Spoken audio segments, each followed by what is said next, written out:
یہ کہانی آج کی نہیں ہے۔ یہ کہانی خبروں، تجزیوں یا سیاسی بیانات سے شروع نہیں ہوتی۔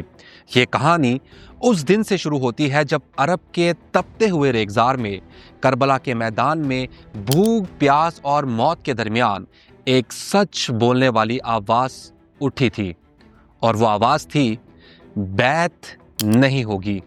یہ کوئی عام انکار نہیں تھا، یہ ایک سلطنت، ایک نظام، ایک ظلم کے پورے ڈھانچے کو چیلنج تھا۔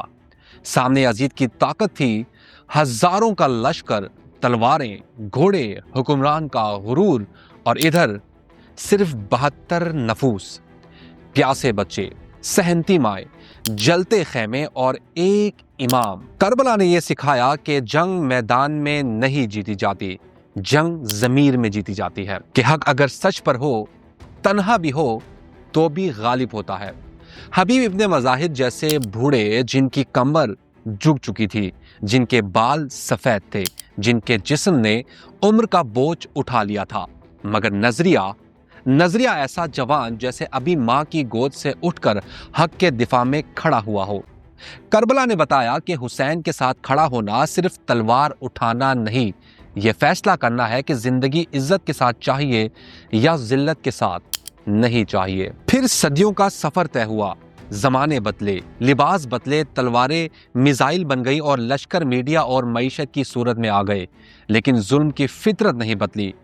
آج بھی وہی کربلا زندہ ہے، آج بھی وہی یزید زندہ ہے، اور آج بھی وہی سوال کر رہا ہے، بیعت کرو گے یا کھڑے رہو گے؟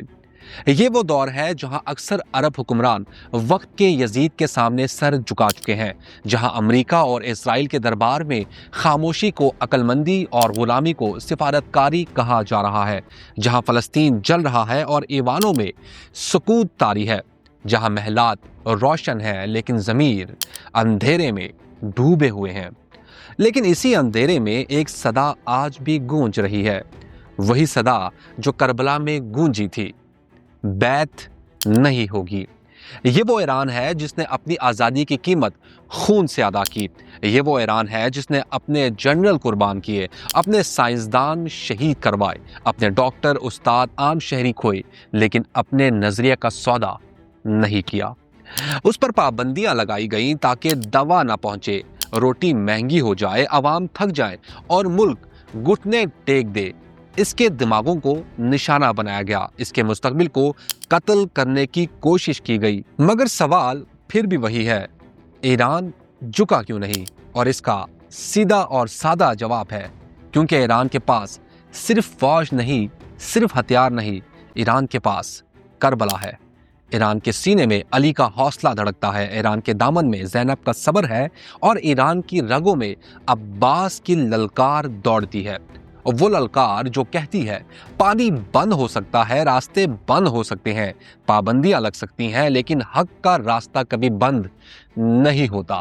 اسی لیے آج بھی ایران تنہا سہی لیکن کھڑا ہے، وقت کے یزید کی آنکھوں میں آنکھیں ڈال کر کہتا ہے، ہمیں بھوکا رکھ لو، ہمیں تنہا کر دو، ہم پر ظلم کے ہر ہتھ کنڈے آزما لو، لیکن یاد رکھو، جیسے حسین نے یزید کی بیعت سے انکار کیا، ویسے ہی ہم بھی ظلم کی بیعت نہیں کریں گے۔ یہی ہے اس کہانی کی ابتدا، یہی ہے اس دور کی کربلا، اور یہی وہ جملہ ہے جو طاقتوروں کو سب سے زیادہ چبھتا ہے، بیعت نہیں ہوگی۔